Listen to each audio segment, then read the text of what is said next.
Hello दोस्तों, स्वागत है आपका जगदेव एकेडमी क्लासेस में। जैसा कि आप लोग जानते हैं कि हमने इससे पहले प्रोबेबिलिटी के 2 वीडियो डाल दिए थे। आज हम अवकलन के बारे में कुछ डिस्कस करने जा रहे हैं। मेरा दावा है कि आपने ऐसा अवकलन कहीं भी नहीं पढ़ा होगा। हम बेशक धीरे धीरे पढ़ेंगे, लेकिन एक एक चीज़ को बारीकी से पढ़ेंगे। चलिए स्टार्ट करते हैं। अवकलन क्या है? किसी अन्य चर राशि के संबंध में तात्कालीन बदलाव। तात्कालीन बदलाव का मतलब क्या है कि जैसे ये हमारा पेन है, ये हमारा पेन गिर रहा है। जब गिर रहा है तो एकदम तात्कालीन गिर रहा है। जैसे मान लीजिए पेन गिर रहा है, इसका समीकरण हमें दिया है y बराबर 3t प्लस 5t² प्लस 6। अब t बराबर 2 पर इसका अवकलन ज्ञात कीजिए। अवकलन का मतलब है तात्कालीन बदलाव। अब जब ये पेन गिर रहा है तो इसका समीकरण ये दिया है। अब हमें अवकलन पता होगा तो इसको हम ऐसे कर देंगे। देखिए, अगर इसका हम t के सापेक्ष अवकलन करेंगे तो ये हो जाएगा dy/dt, और t का तो 1 हो जाएगा। t का ये कांस्टेंट वैल्यू आगे आ जाएगी, 3 हो गया। उसके बाद फिर ये x की घात n वाला फार्मूला लग जाएगा, घात आगे आएगी, उससे 1 कम हो जाएगा तो 10t। उसके बाद कांस्टेंट का तो 0 हो जाता है। तो इसी प्रकार इसका समीकरण आ जाएगा हमारे पास 3 + 10t। अभी तो ये समझ में नहीं आया होगा, लेकिन हम आपको ये बता रहे हैं अवकलन होता क्या है। चलिए अब स्टार्ट करते हैं। इसको आप भूल जाइए, वरना आप सोचेंगे क्या पढ़ा दिया। सबसे पहले आप जान लीजिए कि अगर d/dx कांस्टेंट है। कांस्टेंट क्या? कांस्टेंट का मतलब हो गया 7, 5, 6, 8, 9। अगर ये अकेले मिल गए कहीं, अगर हमने इसका d/dx कहीं कर दिया, अगर ये खाली है तो इसका अवकलन 0 हो जाएगा। इसी के सामने एग्जांपल आपको बताते हैं। जैसे मान लीजिए आपको दे दिया अवकलन d/dx 9 का अवकलन कीजिए। अब तो भाई ये कांस्टेंट वैल्यू है, फार्मूले में भी लिखा है कि d/dx कांस्टेंट का मान 0, तो ये 0 हो जाएगा। ठीक, तो हमारा पहला फार्मूला है d/dx कांस्टेंट का मान 0। दूसरा फार्मूला d/dx x की घात n का मतलब कैसे? जैसे मान लीजिए आपको कोई दिया है d/dx x की घात 6। n का मतलब कुछ भी हो सकता है, कोई भी प्राकृतिक संख्या, तो x की घात 6। तो ये क्या होगा? देखिए, x की घात n है, ये घात आपकी आगे आ जाएगी। यहाँ ये घात मैं ऐसे बराबर कर रहा हूँ। कैसे अवकलन हुआ है? ये घात आगे आ गई 6, और x का x ही है, ठीक, और इससे n-1 एक कम हो गया है, 6 - 1, तो क्या हो जाएगा 6x, और एक कम हो गया 5। तो यदि आपको x की घात n के रूप में अवकलन कहीं पर मिल जाए तो आप कैसे अवकलन करेंगे? nx, घात आगे आ गई, nx n-1, इससे एक कम हो गया। ठीक, दूसरा फार्मूला हो गया। अब तीसरा फार्मूला क्या है? यदि आपको कहीं पर e की घात x के बारे में कह दिया जाए अवकलन कीजिए तो कैसे करेंगे? जैसे मान लीजिए आपको दिया है d/dx e की घात x। अगर कहीं पर आपको e की घात x दिया हो तो ये तो सिंपल है, फार्मूला e की घात x ही अवकलन इसका हो जाएगा।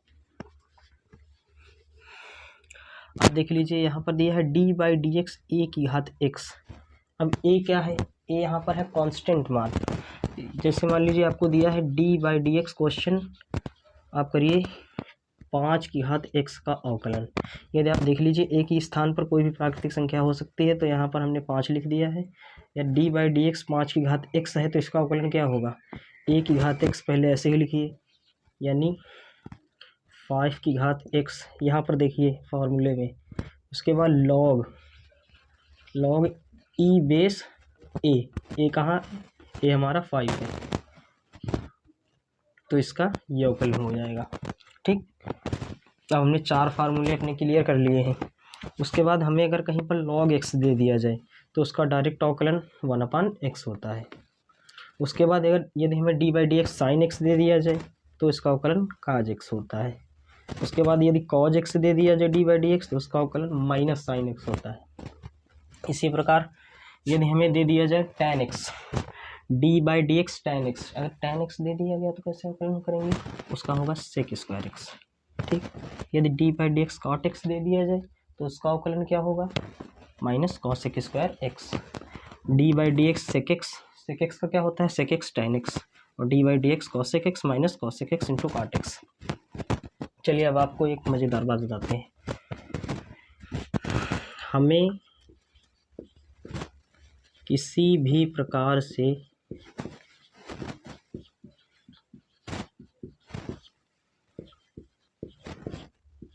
फार्मूला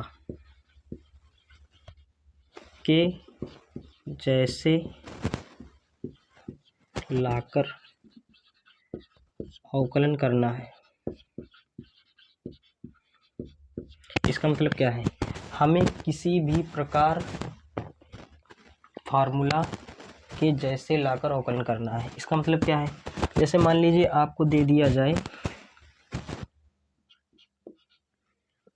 यहाँ पर e की घात x, जैसे मान लीजिए आपको t बाई डी एक्स, अब e की घात 5x दे दिया आपको। अब क्या करेंगे, तो सबसे पहले आपको ये देखना है फार्मूला किसके जैसा दिख रहा है, किसके जैसा दिख रहा है, e की घात x जैसा। तो हम इसे सब चुपचाप e की घात पहले x करेंगे, e की घात x कर दिया। अब फार्मूला तो हमारा e की घात x होता है, लेकिन इसमें तो 5x है, तो क्या करेंगे, इसका हम दोबारा अवकलन कर देंगे, d by D x 5x। ठीक, तो सबको पता है कि 5x का अवकलन क्या होता है, जहाँ पर x और x दिख जाए तो उसका अवकलन 1 होता है। तो e की घात 5x इंटू ये आगे आ जाएगा, कांस्टेंट मान आगे आ जाएगा। याद रखना, अगर केवल कांस्टेंट मान आ जाए तो उसका मान 0 होता है। यदि कहीं पर 6x या 7x या 8x दिख जाए तो ये बाहर हो जाएंगे, अगर ये x के साथ है उसका, और इसका अवकलन 1 हो जाएगा। तो इस प्रकार ये 6, 7, 8 आ जाएंगे। यहाँ देखिए, तो d बाई डी एक्स, अब ये आगे आ जाएगा 5, तो यहाँ क्या बचेगा, d बाई डी एक्स और x, ये x बचा, तो इसका मान 1 होता है। तो हमारा उत्तर क्या आ जाएगा, e की घात 5x इंटू 5। यहाँ पर सीखने वाली बात क्या हमें पता चली, मतलब हमें किसी भी प्रकार से फार्मूला जैसा बनाना है। जब तक आप ये फार्मूला जैसा बनाना सीख गए तो सारे अवकलन आ जाएंगे। फार्मूला जैसे, अब देखिए दूसरा हम कोई क्वेश्चन आपको बताते हैं, फार्मूला जैसा ही बनाना है। जैसे मान लीजिए आपको एक कोई अवकलन दे दिया जाए, d by D x sine 5x दे दिया गया। ठीक, अब आपसे कहा जाए इसका अवकलन कीजिए, तो आप इसका अवकलन कैसे करेंगे। तो सबसे पहले आप देखिए किसकी तरह फार्मूला हमारा लग रहा है। सबसे पहले किसकी तरह लग रहा है, sine d by D x sine x की तरह। तो क्या हो जाएगा आपका, साइन x का हमने क्या बताया, सबसे पहले क्या बताया, साइन x का कॉज x होता है। तो सबसे पहले कॉज, और x के स्थान पर क्या है 5x, तो आप चुपचाप 5x लिख दीजिए। उसके बाद d बाई डी एक्स, अब यहाँ x होता तो हम तुरंत छोड़ देते साइन x लिखकर, लेकिन यहाँ पर 5 भी है तो हमें दोबारा अवकलन करना पड़ेगा। तो 5x, अब यहाँ पर फिर वैसे ही हो गया, अब ये 5 आगे आ जाएगा, तो यहाँ पर क्या होगा, काज 5x इंटू, अब ये 5 आगे आ गया, और dx बटे dx का मान 1। ठीक, तो आपका अवकलन आ जाएगा 5 कॉज 5x। ठीक, देखिए फार्मूला की तरह बन गया कि नहीं बन गया। चलिए और कुछ बताते हैं। अब देखिए एक अलग टाइप का सवाल, जैसे मान लीजिए आपको दिया है d बाई डी एक्स ई की घात log x। ठीक, अब इसको कैसे करेंगे, ये तो फार्मूले की जैसे किसकी तरह दिख रहा है, ये हमें e की घात x की तरह दिख रहा है। तो सबसे पहले हम इसको x के स्थान पर, इसको x log x के स्थान पर हम इसे x ही मानते हैं। तो सबसे पहले d बाई डी एक्स ई की घात log x का, e की घात x का समाकलन क्या होता है, e की घात x, लेकिन x के स्थान पर क्या है log x, तो हम इसे ऐसे ही लिख देंगे e की घात log x, क्योंकि x के स्थान पर log x है। लेकिन हमारे फार्मूले में तो e की घात x होता है और यहाँ पर दिया है log x, तो इसका अवकलन हम फिर से करेंगे d by D x log x। अब देखिए हमारा फार्मूला बन गया, ये देखिए d by D x log x यहाँ लिखा है। अब इसको फिर लिख दीजिए, e की घात log x इंटू 1/x, ये हमारा उत्तर हो गया। कहने का मतलब ये है कि आपको फार्मूले के जैसे जो दिख रहा है वैसे लिख दीजिए, और उसके बाद जो चीज़ एडिशनल दी है उसे डी बाई डी एक्स दोबारा कर दीजिए। चलिए एक क्वेश्चन और हम कराते हैं। जैसे मान लीजिए आपको दिया है D by D X tan E की घात एक्स। अब बताइए क्या करेंगे। अब ये किसकी तरह हमारा फार्मूला दिख रहा है, अब ये हमारा फार्मूला दिख रहा है टेन एक्स की तरह। तो हम इसे क्या करेंगे, सबसे पहले हम इसे टेन एक्स ही मानते हैं अपने मन में। तो D by D X ten x का क्या होता है, सेक स्क्वायर एक्स।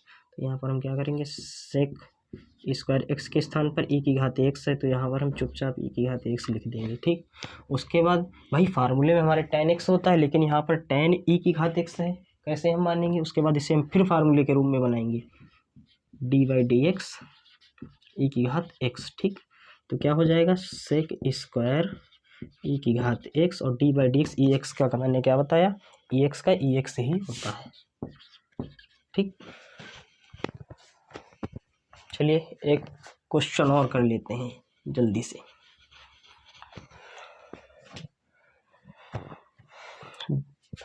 जैसे मान लीजिए आपको दिया है D by D x cot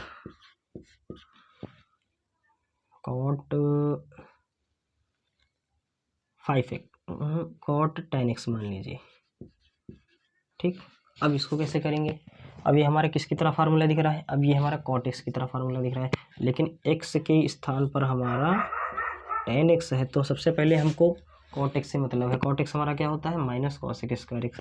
तो चुपचाप हम पहले माइनस कॉसेक लिखेंगे, कॉसेक स्क्वायर एक्स के स्थान पर क्या है हमारा 10x, तो यहाँ पर 10x लिख दिया भाई। लेकिन हमारा सूत्र क्या होता है, कॉट एक्स, लेकिन यहाँ पर दिया है कॉट 10x, तो फिर से हम 10x का अवकलन करेंगे। अब ये देखिए हमारा फार्मूला बन गया। कहने का मतलब जब तक फार्मूला ना बन जाए तब तक आप अवकलन करते जाइए। अब D by D x 10x का फार्मूला बन गया, तो 10x का क्या होगा, सेक स्क्वायर एक्स। तो cosec square 10x into D by D x 10x का क्या होता है, सेक स्क्वायर एक्स। ठीक, हम आशा करते हैं कि आपको ये फार्मूले और जो मैंने तुरंत ही फार्मूले के रिलेटेड जो क्वेश्चन होते हैं वो बता दिए हैं, आपको समझ में आए होंगे। चलिए इसका स्क्रीनशॉट लीजिए। अब ये फार्मूले हम मिटाने जा रहे हैं, उसके बाद दो महत्वपूर्ण फार्मूले हैं, उनको लिखाने के बाद हमारी क्लासेस समाप्त होगी। उसके बाद हम धीरे धीरे सारे अवकलन समाप्त कर देंगे।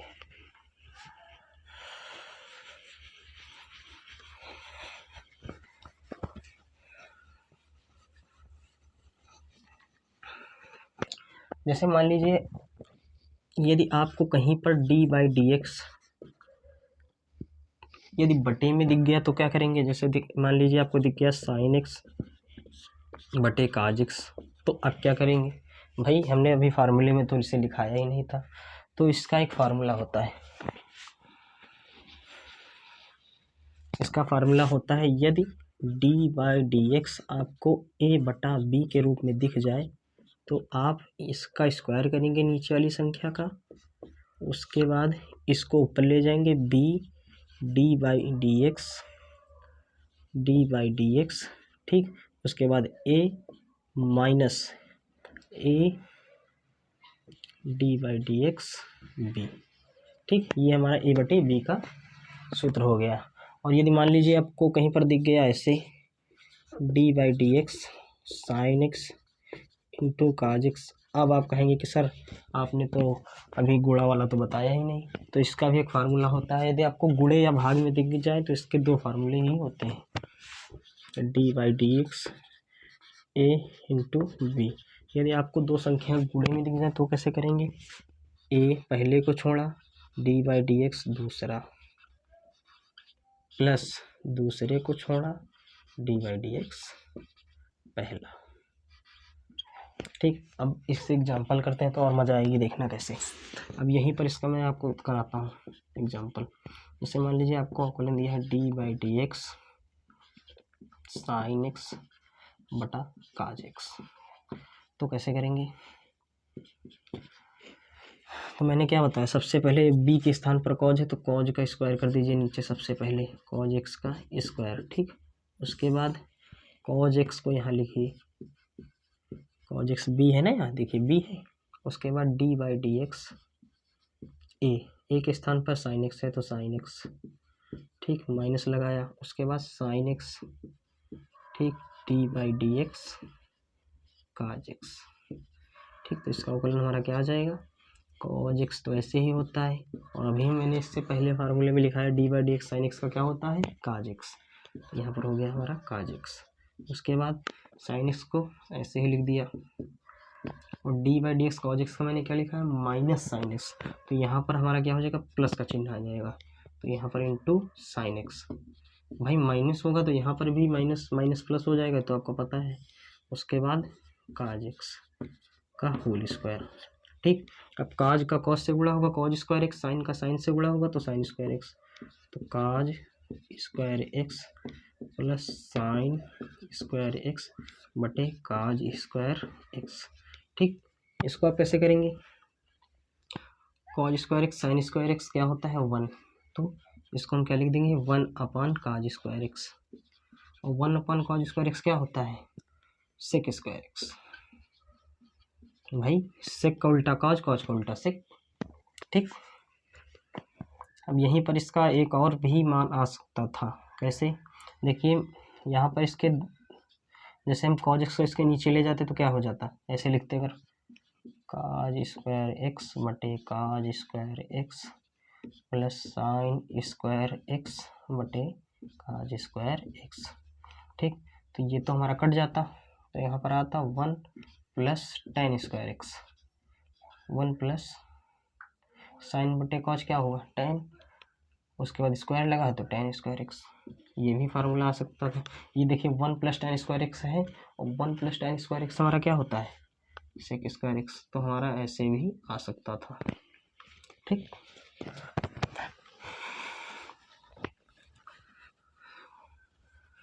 हमने गुणा वाला तो आपको बता दिया। अब यही क्वेश्चंस अब हम आपको भाग के तरीके से करके दिखाते हैं, नहीं भाग वाला बताया, गुणे से करके दिखाते हैं। जैसे मान लीजिए आपको गुणे में दे दिया d/dx साइन एक्स इंटू काज एक्स, तो क्या होगा, पहले को छोड़ा d/dx दूसरी संख्या काज एक्स प्लस b, यानी b की जगह पे है कॉज एक्स, तो cos x plus d/dx sine x, तो ये हमारा क्या आ जाता साइन एक्स काज एक्स, ठीक, और प्लस कॉज एक्स और d/dx साइन एक्स क्या होगा cos x, sorry d/dx cos x होता है माइनस साइन एक्स, यहाँ पे आप ऐसे लिखिए माइनस साइन एक्स। तो साइन एक्स और माइनस क्या हो जाएगा माइनस साइन स्क्वायर एक्स, और प्लस कॉज एक्स का गुणा क्या हो जाएगा कॉज स्क्वायर एक्स। तो यही हमारा उत्तर हो जाएगा। आशा करते हैं कि आपको मेरे पढ़ाने का तरीका थोड़ा सा भी अच्छा लगा हो, तो उसे हमारे चैनल को लाइक करें, सब्सक्राइब करें एवं शेयर करें।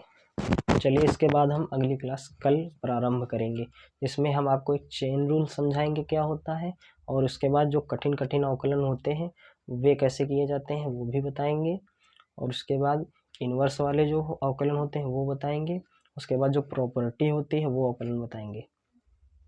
Thank you.